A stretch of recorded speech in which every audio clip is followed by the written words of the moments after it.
Welcome to Building the Future. I'm your host, Kevin Horick. You can check out new episodes of the show every Tuesday and Thursday at 2 p.m.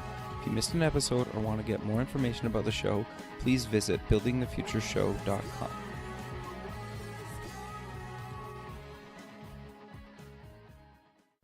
ZURB, the Startup Expo, North America's premier startup conference, is March 6th and 7th, 2017, in sunny Fort Lauderdale, Florida. Affordably priced, ZURB is a 2-day international conference featuring workshops, panels, speeches, a $50,000 startup competition, and over 100 exhibitors. For more information, go to sup-x.org. Welcome back to the show. Today we have Bryan Zmijewski. He's the chief instigator at ZURB. Bryan, welcome to the show. Good to be on the show, Kevin. Thanks for having me. Yeah, I'm excited to have you on the show. I've used your guys' framework and products for a number of years now, and I thought I should have you on the show because you guys kind of have a different angle at kind of everything you do at ZURB. But maybe before we kind of get into what exactly ZURB is and does, let's kind of get to know you a little bit better and start off with where you grew up. Sure. I think we could jump right into you guys. I love it. It's, as a Canadian, I grew up in Minnesota, so close to the border, right? Yeah, I say. So I actually still use you guys a lot too. I'm in California, so you don't hear that as much. So it's great to actually hear someone say you guys. Pretty funny. Cheese, soda pop. Totally. Yeah. I grew up, I actually have lived in numerous locations, but my formative years were in Minnesota. And then I went to high school in North Carolina and then have been out in California the second half of my life. So have lived in some diverse areas and had a great time growing up in the Midwest. It's a great place. I have 3 kids now, so I can't imagine. I have 2 other siblings, so I can't imagine my parents trying to do it with all the snow and shuttling kids around. It's crazy, but big fan of the Midwest. Love the Midwest. Sure. So you went to Stanford. What did you take at Stanford? I was a runner, and I looked at a number of schools across the U.S. and Stanford is one of those campuses where you sort of walk onto it and you're sort of just mesmerized by all of the amazing things. And there's just a lot of agro people just doing incredible things. And it's sort of this magnet. And so when I arrived, I just kind of fell into that. When I started school, I wasn't sure exactly what I wanted to study. I was pretty sure that I had this skill in art and visualizations of my creative endeavors, and I also was fairly good at math. I had an interest in calculus and doing these types of things. So I had this sort of mixture of the two. And it turns out that Stanford has a program called product design, which sort of mixed the worlds together for me. In that there's some creative explorations and science being mixed together. And my degree is an engineering degree, so I just kind of gravitated towards it. I took a few classes and ended up sitting in a lot of the graduate classes and got really excited about the potential of being able to put things out in the world that people used. Sure, that's great. So you graduated Stanford and you were a toy inventor, correct? Yeah, no, it's a crazy first job. That's awesome, though. I love that. Yeah, no, it's really one of those opportunities. Brendan Boyle was a teacher of mine, and I got an internship. Great guy, gave me a lot of opportunities to sort of learn the trade.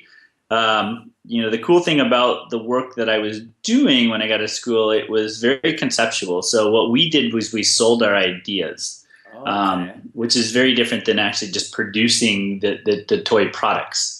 So on a weekly basis, we would be brainstorming and working through hundreds of ideas and figuring out how to best sell these concepts and ideas. And that included sketching. It's sort of like the happy version of Toy Story, the part where the boy was ripping all the toys apart and creating demented toys. I actually got to create some fun stuff. So I was constantly in a state of having to think about what's next, and it was a really good first job experience. No, that's awesome. So you eventually left there.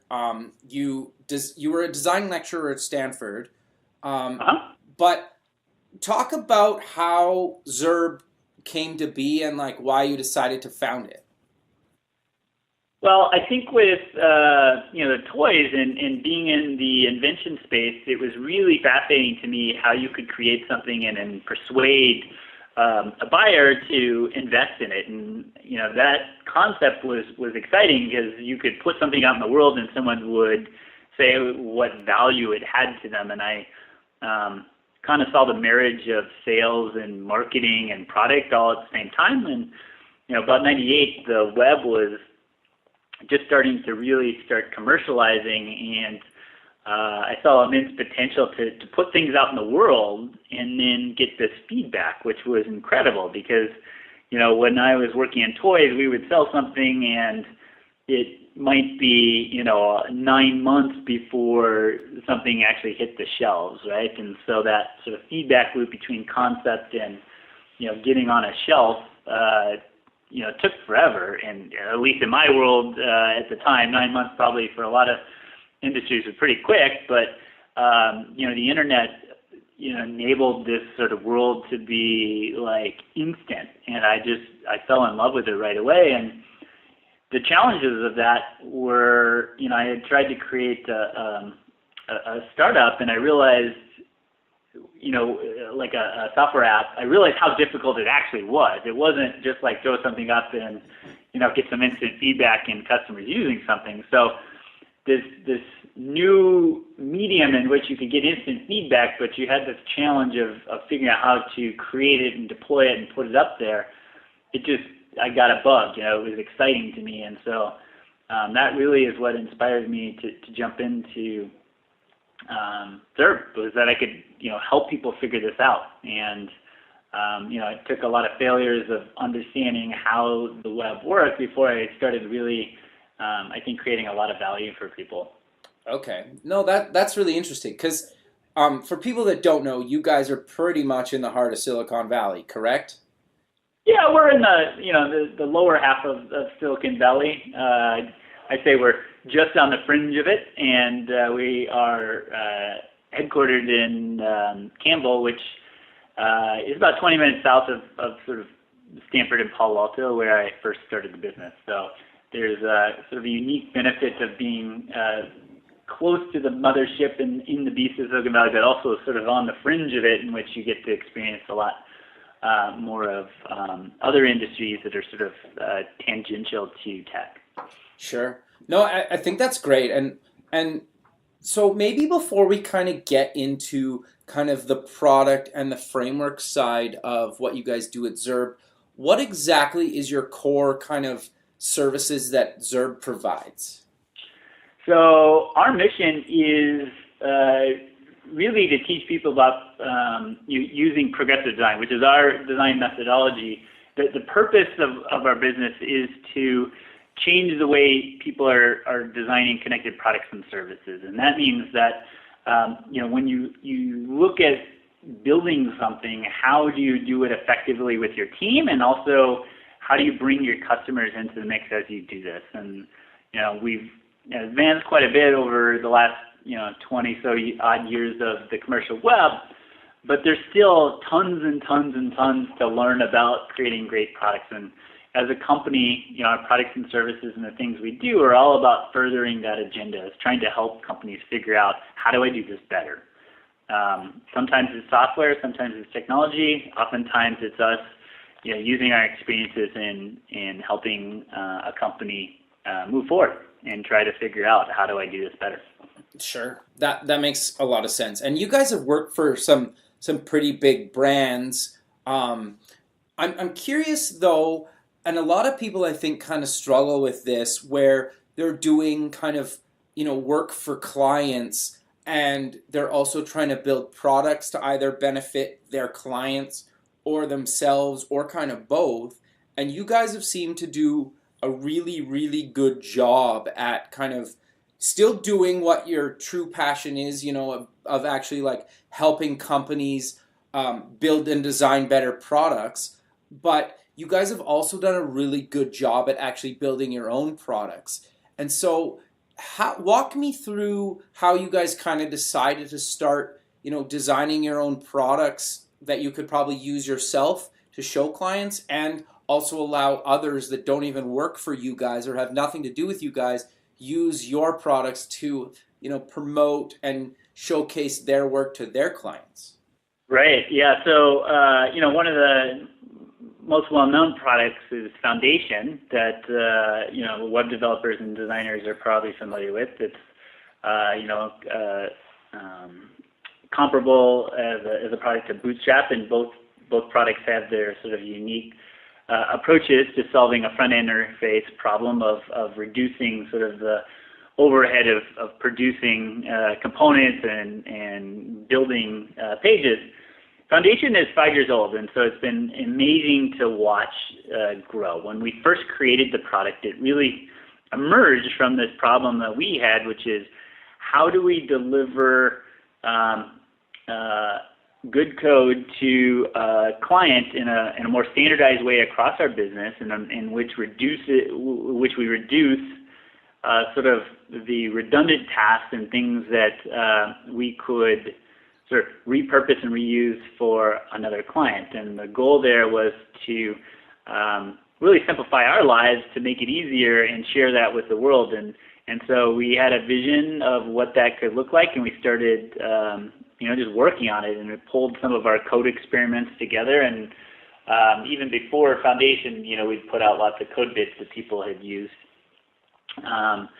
And it took probably a year before I think clients really understood what we were trying to do with Foundation, because it seemed sort of like this extraneous piece. But as responsive design sort of grew, people started to understand that we've probably gone through 10,000 issues, gone across all these browsers, that wasn't really a problem that they wanted to be in and Sure. solving for.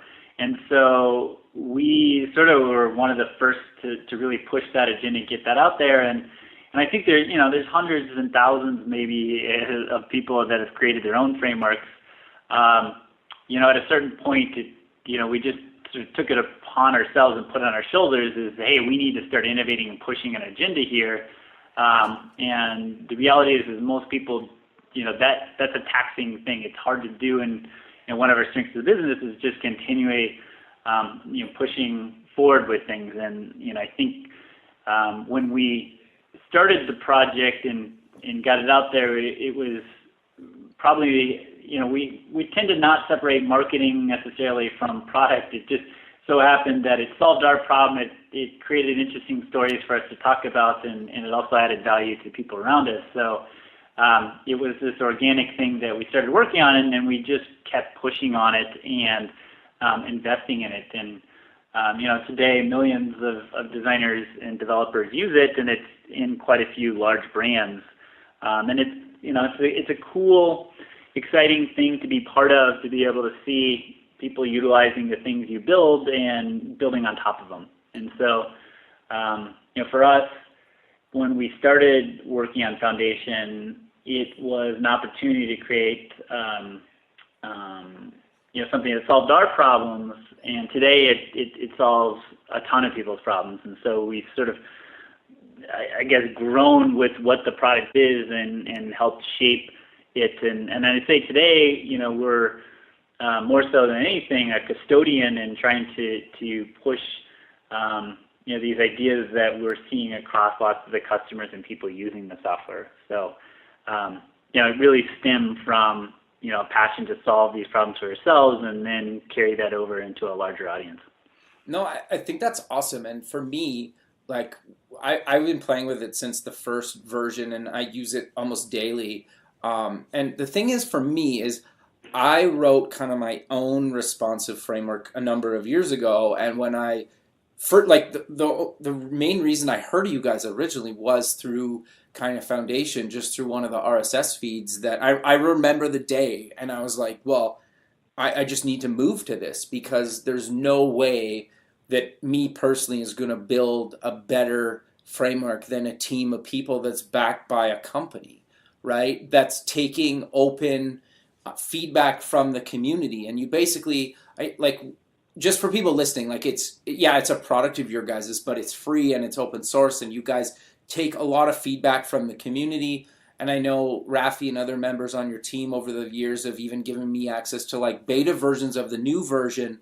And I think the thing to stress here is that it's helped me on pretty much most of the projects I've done in the last 5 years, right? And I think a lot of people throughout the world feel the same way. And I think the thing that really got me fascinated with the whole thing originally was there wasn't really a good way back then to test across so many different browsers and devices. You kind of had to have them physically. The emulators kind of got you there, and maybe between you and a handful of people, you could pull together enough devices. But maybe like I just remember like Windows Phone, for example. I was like, well, the framework says it supports it, so that's all we kind of needed at the time, right? Where before, when I was building my own stuff, I really had no idea, right? And so for me, just having a framework backed by a company was like a huge thing for me. And I remember at the time, and that's kind of what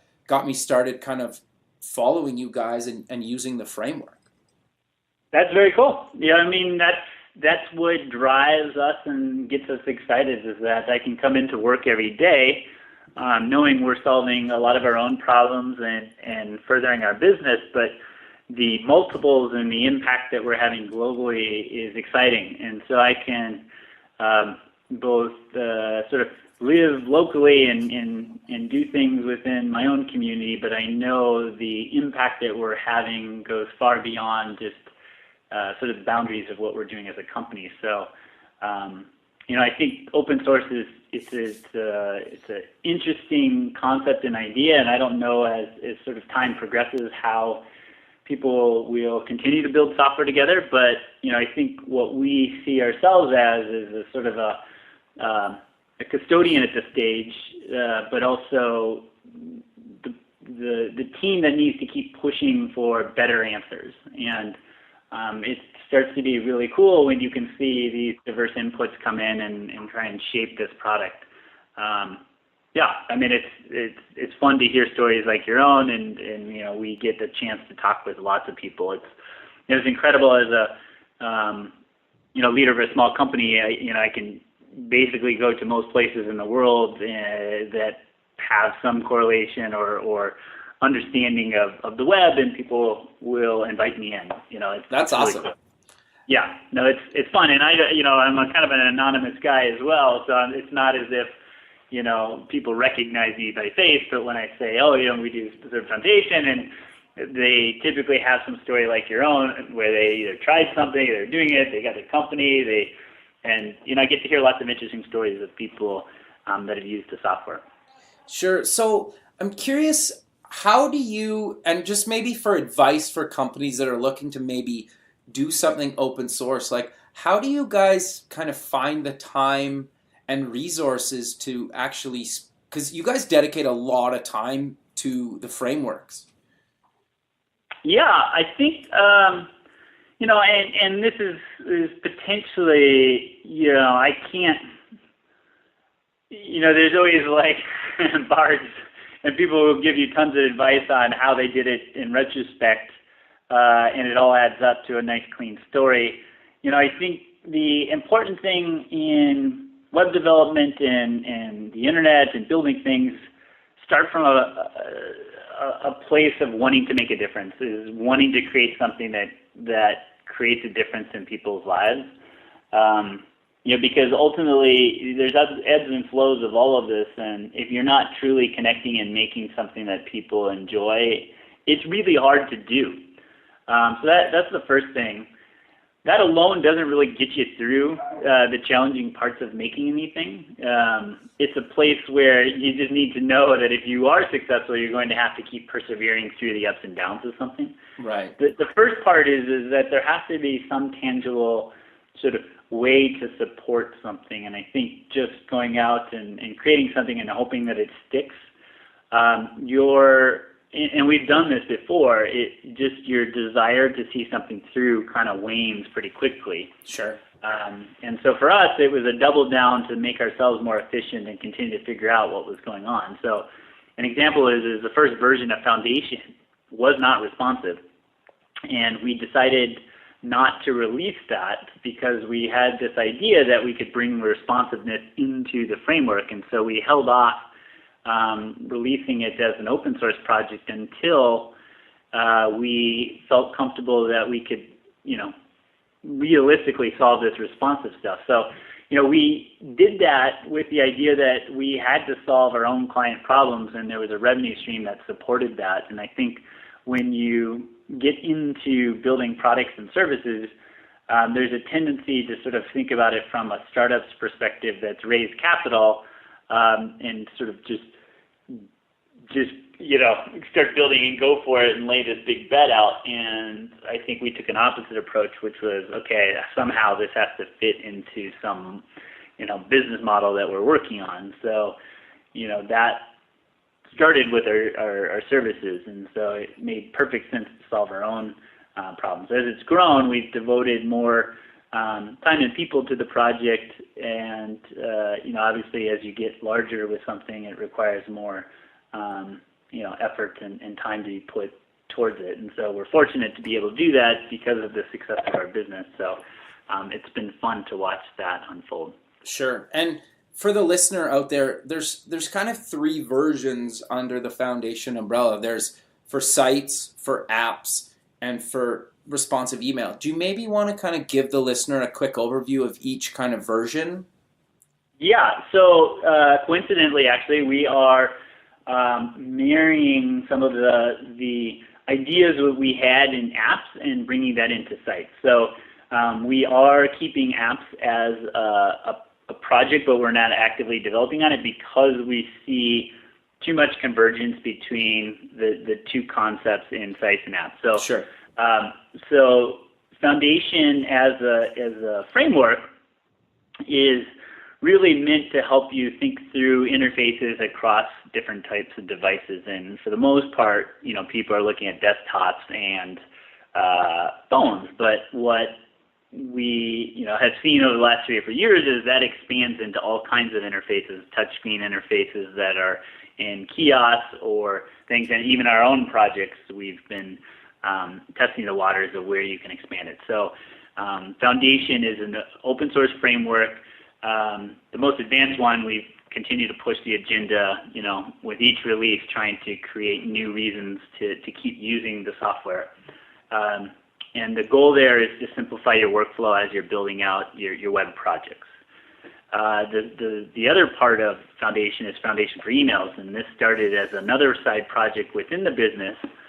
As sort of I saw our internal emails being shared through our software, I realized that our emails sucked. They just didn't come across really well, and I challenged the team to figure out how to build out responsive, emails. And I think this was maybe 2011 or 12, and we did it, and we created some things, and we put some of the templates out as sort of a playground piece for people to use.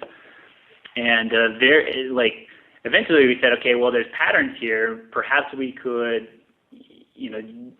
figure out the same things we did with Foundation with these responsive email templates to help other people, because trying to craft email is just a nightmare. Yep.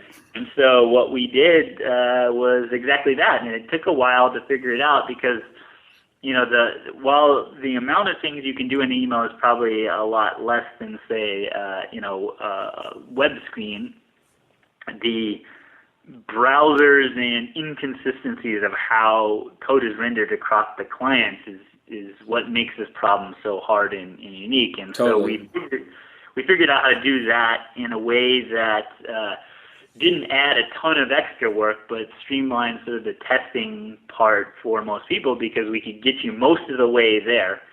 And the last version of Foundation for emails is we've used a language called Inky, which basically allows you to construct the emails like you would a web page, trying to simplify your workflow as much as possible.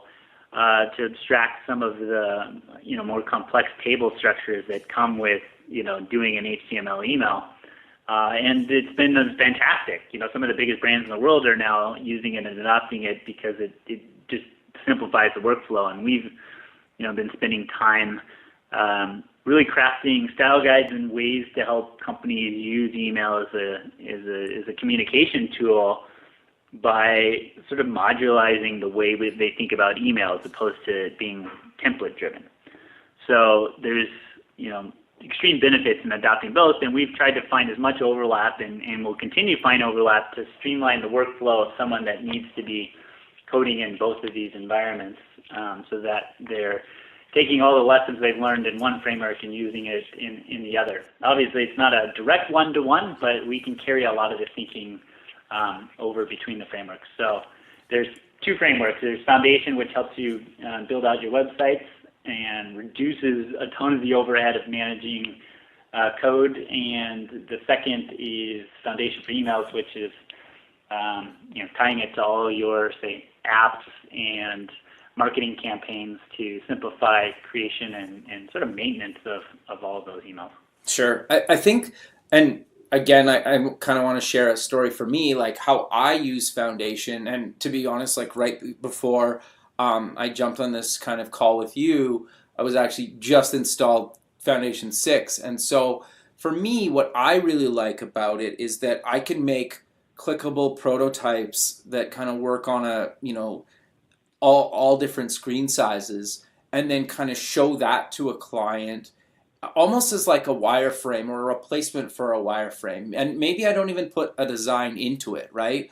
But Yep. The thing is for me is then I can then, tweak that, go back to the client, show them, or the team. It doesn't have to be a client. It could be if you're building a product or for a client, it doesn't really matter. Whatever project you're working on, you can build a clickable prototype, and then you can start adding in design, and whether you actually do in-browser design or you move off to a program like Sketch or Adobe Design Experience or Photoshop or whatever, it doesn't really matter, and then kind of bring it back in once you end up coding. But what I really like about the framework is I never really have to throw away something. Like if you do wireframing in kind of a different tool, sometimes you have to just kind of like, now you have to code this thing. So for me, what I really like about Foundation is I can kind of start with it and go live with it as I build on throughout the process of a project. Is that kind of how you guys use it? Yeah, I mean, the beauty of what Foundation is it's not trying to, it's opinionated in its sort of approach to simplifying your workflow, but it's not in the sense that it tries to take over how you want to use it. So, Totally. So from a prototype perspective, it gives you that flexibility out of the box to just start coding some stuff and connecting screens. And you as a web developer and trying to get people buying into ideas, sometimes that's the most valuable thing, is just to be able to show something on a phone and a screen right away without having to put much thought into the visual presentation. The benefit of Foundation is that we try to extract as much of the visual opinionation from the software so that you have a place to continue to express your creativity and be able to build off of some of the best practices we've learned without putting styles in there that get in the way of your own building. And so that is how we envision this, is prototype to production, and trying to give tools that really sped up workflow, encouraged you in best practices, but didn't creatively get in your way. No, I think that's great. And the other thing that I think worth mentioning for people that have never heard of the framework, like me personally, I've used it with like WordPress, Drupal, sadly Joomla. I've used it with, Ruby on Rails. I've used it with PHP, used it with Django. Like I've even used it with .NET, right? So the thing that's great about it is you could basically use it with anything, right? At least in my experience. And that's partly why I've kind of always stuck with it. And maybe I'm biased, but I've obviously done some stuff in Bootstrap in the past. But I much prefer what you guys are doing. And, and obviously you'd feel the same way. But I think it makes so much sense to me how you guys are kind of doing this, and I love the fact that you guys are still kind of actively supporting, and the community's really big now. And just for the listener, that you could basically use it with any platform you want or any kind of site or project, big or small. And I've deployed it to like a small brochure site that's maybe a few pages, and I've used it on kind of enterprise applications. Right, right. No, the goal is to give it that flexibility. And some of the biggest brands in the world use the software. I'm surprised. We have like a little tool widget that allows us to, as we're surfing, kind of see what sites are using, and it's just incredible to see some of the brands that have committed to the software.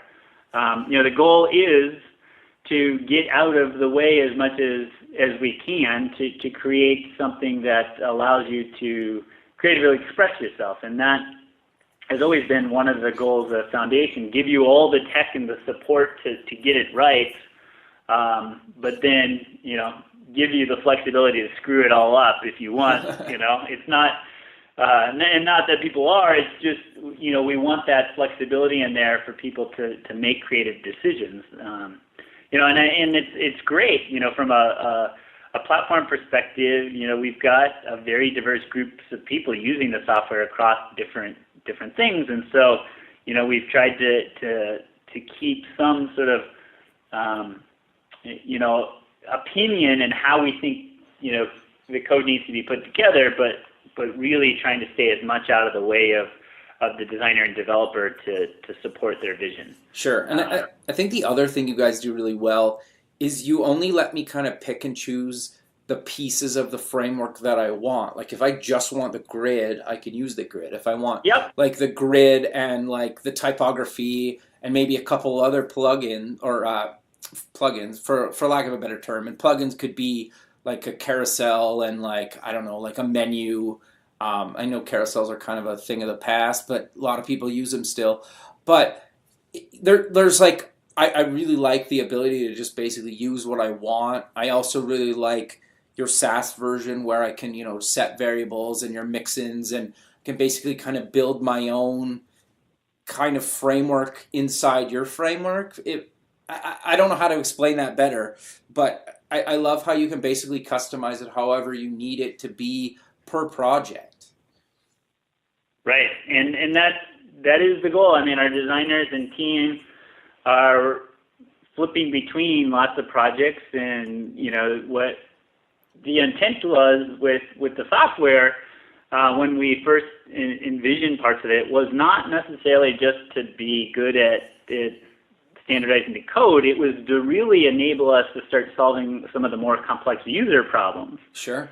And understanding how people would interact with mobile devices and a desktop, and that still remains a big part of how we think about the web. It's how do we keep servicing customers on the other side of the screen, or users as it may be, to create better experiences for them. And so as a product designer, that is the way I see the world, and it's what I try and reinforce with our company, that it's not about just building things, it's about creating things of value for the people that you are serving. Sure.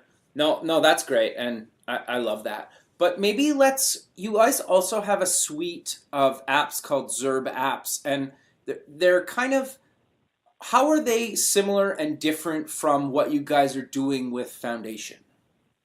Well, I think, we've built these things to solve a lot of our own problems of how do you communicate with an audience or a client in a way that fits our model of work, which is what we call progressive design. It's this iterative approach to building things and soliciting feedback in a very consistent and sort of timely manner. And the tools that we've created are to support that. So our learnings from that, and there's been plenty to understand, is how do you build things with people that are both remote and or wanting to move quickly and or involving stakeholders and all these components. And so I can't say that process of building those tools and products has always been easy. but there's a lot of learning that's gone on, and it's quite frankly, it's helped us in every aspect of our business. So the goal for us is to streamline our workflow, to continue to keep making it easier to solve problems for our customers and our clients. We're sort of in the midst of re-envisioning and rethinking parts of what those are, and right now we're in alpha testing of a tool that sort of takes the best practices from all of those to keep making this easier for people to collect feedback. Okay, very cool. And do you know roughly when that's going to be coming out, or it's already out, and we're selectively reaching out to our customers to get them testing parts of what we're working on. So probably won't be potentially public right away, but eventually we'll be putting it out there. Sure. And those are going to be like a monthly fee kind of service? We're trying to change that model. And thinking about it in a different way, because while some services work really well, others, where you're going in ebbs and flows of work, sometimes that model doesn't work as effectively. So we're playing around with how we want to charge for those types of services. So I think the most important part for people in working in web is, how do I get the feedback I need to make a better product? Sure.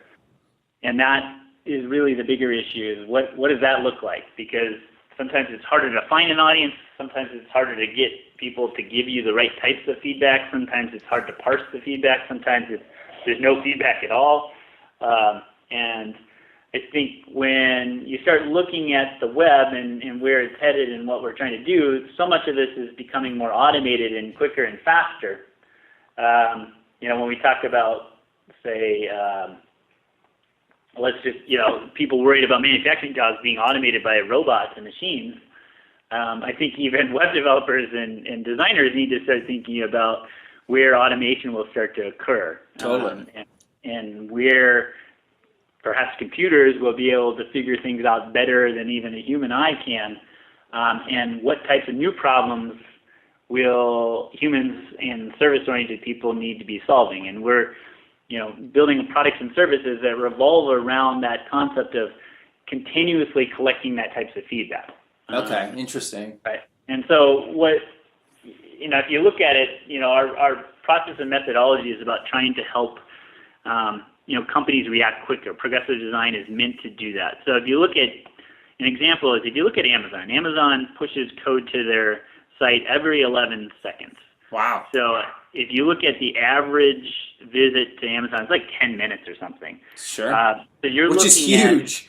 So you're looking at an average visit of code being pushed 50 times. Yeah, wow. And that doesn't really take into consideration the personalization of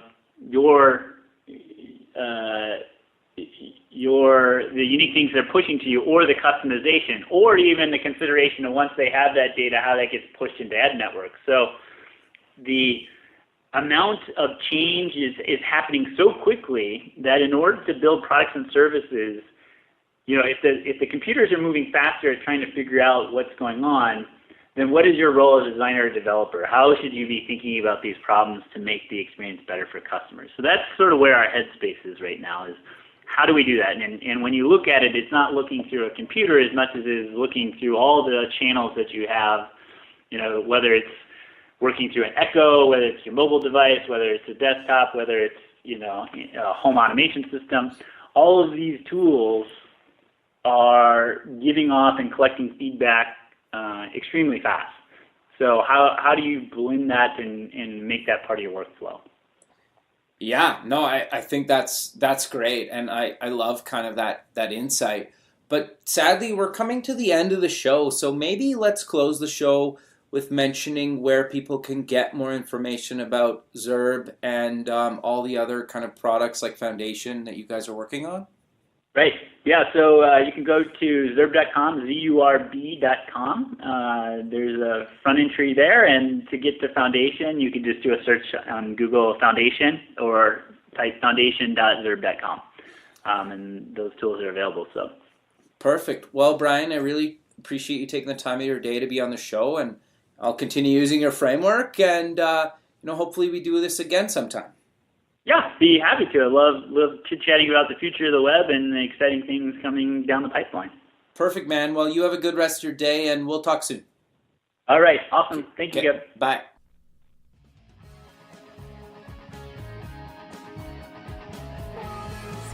Thanks for listening.